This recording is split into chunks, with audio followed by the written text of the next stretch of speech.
اے پروردگار، جو کتاب تو نے نازل فرمائی ہے ہم اس پر ایمان لے آئے اور تیرے پیغمبر کے متبع ہو چکے.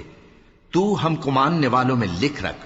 اور وہ یعنی یہود قتل عیسیٰ کے بارے میں ایک چال چلے اور اللہ نے بھی عیسیٰ کو بچانے کے لیے تدبیر کی، اور اللہ بہترین تدبیر کرنے والا ہے.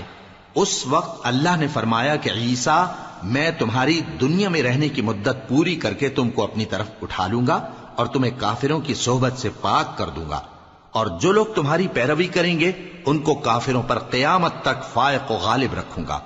پھر تم سب میرے پاس لوٹ کر آؤ گے تو جن باتوں میں تم اختلاف کرتے رہے اس دن تم میں ان کا فیصلہ کر دوں گا.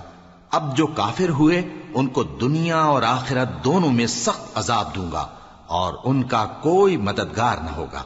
اور جو لوگ ایمان لائے اور عمل نیک کرتے رہے ان کو اللہ پورا پورا صلہ دے گا، اور اللہ ظالموں کو دوست نہیں رکھتا. اے نبی، یہ ہم تم کو اللہ کی آیتیں اور حکمت بھری نصیحتیں پڑھ پڑھ کر سناتے ہیں. عیسیٰ کا حال اللہ کے نزدیک آدم کا سا ہے کہ اس نے پہلے مٹی سے ان کو بنایا، پھر فرمایا کہ باشعور انسان ہو جا، تو وہ ویسے ہی ہو گئے. یہ بات تمہارے پروردگار کی طرف سے حق ہے تو تم ہرگز شک کرنے والوں میں نہ ہونا. پھر اگر یہ لوگ عیسیٰ کے بارے میں تم سے جھگڑا کریں اس کے بعد کہ تم کو حقیقت معلوم ہو ہی چکی ہے، تو ان سے کہنا کہ آؤ ہم اپنے بیٹوں اور بیٹیوں کو بلائیں، تم اپنے بیٹوں اور بیٹیوں کو بلاؤ، اور ہم خود بھی آئیں اور تم خود بھی آؤ. پھر دونوں فریق اللہ سے دعا و التجا کریں، اس طرح جھوٹوں پر اللہ کی لعنت بھیجیں. یہ تمام بیانات صحیح ہیں اور اللہ کے سوا کوئی معبود نہیں، اور بے شک اللہ غالب ہے، صاحب حکمت ہے. بس اگر یہ لوگ پھر جائیں تو اللہ مفسدوں کو خوب جانتا ہے. کہہ دو کہ اے اہل کتاب، جو بات ہمارے اور تمہارے دونوں کے درمیان یکساں تسلیم کی گئی ہے اس کی طرف آؤ. وہ یہ کہ اللہ کے سوا ہم کسی کی عبادت نہ کریں اور اس کے ساتھ کسی چیز کو شریک نہ بنائیں، اور ہم میں کوئی کسی کو اللہ کے سوا اپنا کارساز نہ سمجھے. پھر اگر یہ لوگ اس بات کو نہ مانیں تو ان سے کہہ دو کہ تم گواہ رہو کہ ہم اللہ کے فرما بردار ہیں.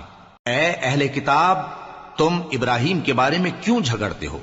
حالانکہ تورات اور انجیل ان کے بعد اتری ہیں اور وہ پہلے ہو چکے. تو کیا تم عقل نہیں رکھتے؟ دیکھو، ایسی بات میں تو تم نے جھگڑا کیا ہی تھا جس کا تمہیں کچھ علم تھا بھی، مگر ایسی بات میں کیوں جھگڑتے ہو جس کا تم کو کچھ بھی علم نہیں؟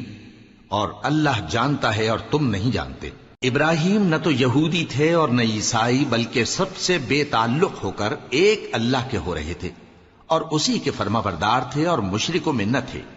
ابراہیم سے زیادہ قرب رکھنے والے تو وہ لوگ ہیں جو ان کی پیروی کرتے رہے، اور یہ پیغمبر آخر الزماں صلی اللہ علیہ وآلہ وسلم اور وہ لوگ جو ایمان لائے ہیں.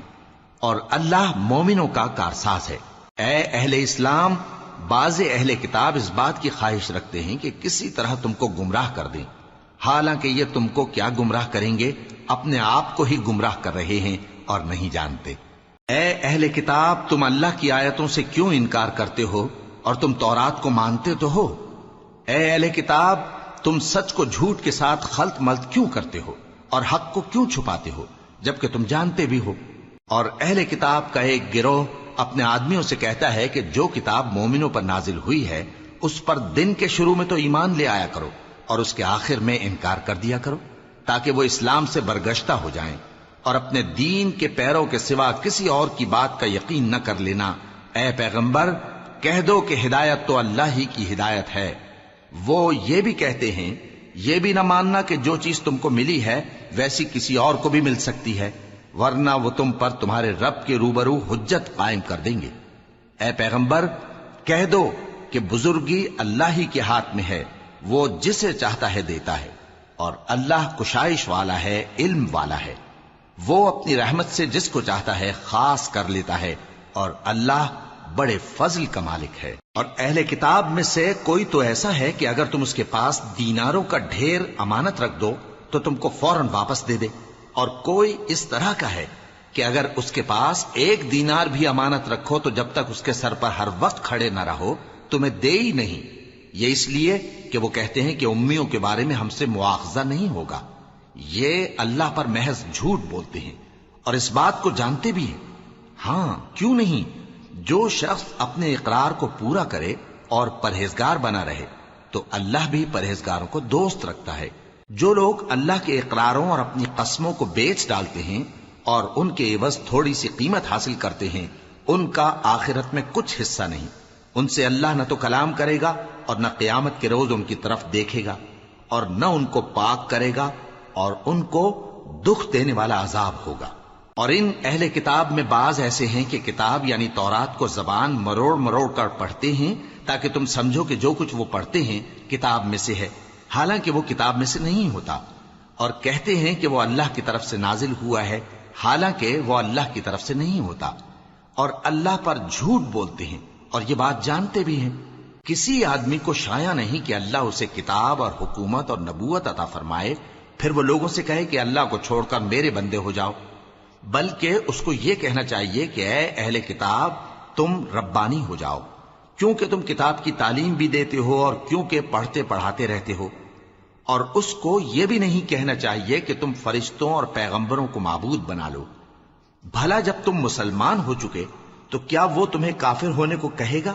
اور جب اللہ نے پیغمبروں سے عہد لیا کہ جب میں تم کو کتاب اور دانائی عطا کروں پھر تمہارے پاس کوئی پیغمبر آئے جو تمہاری کتاب کی تصدیق کرے تو تمہیں ضرور اس پر ایمان لانا ہوگا اور ضرور اس کی مدد کرنی ہوگی۔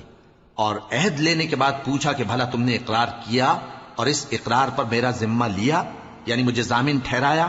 انہوں نے کہا ہاں ہم نے اقرار کیا۔ فرمایا کہ تم اس عہد و پیمان کے گواہ رہو اور میں بھی تمہارے ساتھ گواہ ہوں۔ اب جو لوگ اس کے بعد پھر جائیں تو وہی بد کردار ہیں۔ پھر کیا یہ کافر اللہ کے دین کے سوا کسی اور دین کے طالب ہیں؟ حالانکہ سب اہل آسمان و زمین خوشی یا ناخوشی سے اللہ کے فرما بردار ہیں اور اسی کی طرف لوٹ کر جانے والے ہیں۔ کہو کہ ہم اللہ پر ایمان لائے اور جو کتاب ہم پر نازل ہوئی اور جو صحیفے ابراہیم اور اسماعیل اور اسحاق اور یعقوب اور ان کی اولاد پر اترے، اور جو کتابیں موسیٰ اور عیسیٰ اور دوسرے انبیاء کو پروردگار کی طرف سے ملیں، سب پر ایمان لائے۔ ہم ان پیغمبروں میں سے کسی میں کچھ فرق نہیں کرتے، اور ہم اسی اللہ کے فرما بردار ہیں۔ اور جو شخص اسلام کے سوا کسی اور دین کا طالب ہوگا وہ اس سے ہرگز قبول نہیں کیا جائے گا، اور ایسا شخص آخرت میں نقصان اٹھانے والوں میں ہوگا۔ اللہ ایسے لوگوں کو کیوں کر ہدایت دے جو ایمان لانے کے بعد کافر ہو گئے اور پہلے اس بات کی گواہی دے چکے کہ یہ پیغمبر برحق ہے اور ان کے پاس دلائل بھی آ گئے، اور اللہ بے انصافوں کو ہدایت نہیں دیتا۔ ان لوگوں کی سزا یہ ہے کہ ان پر اللہ کی اور فرشتوں کی اور انسانوں کی سب کی لعنت ہے، ہمیشہ اس لعنت میں گرفتار رہیں گے۔ ان سے نہ تو عذاب ہلکا کیا جائے گا اور نہ انہیں مہلت دی جائے گی۔ ہاں جنہوں نے اس کے بعد توبہ کی اور اپنی حالت درست کر لی تو اللہ بخشنے والا مہربان ہے۔ جو لوگ ایمان لانے کے بعد کافر ہو گئے پھر کفر میں بڑھتے گئے، ایسوں کی توبہ ہرگز قبول نہیں ہوگی اور یہ لوگ گمراہ ہیں۔ جو لوگ کافر ہوئے اور کفر ہی کی حالت میں مر گئے، وہ اگر نجات حاصل کرنی چاہیں اور بدلے میں زمین بھر سونا دیں تو ہرگز قبول نہیں کیا جائے گا۔ ان لوگوں کو دکھ دینے والا عذاب ہوگا اور ان کا کوئی مددگار نہیں ہوگا۔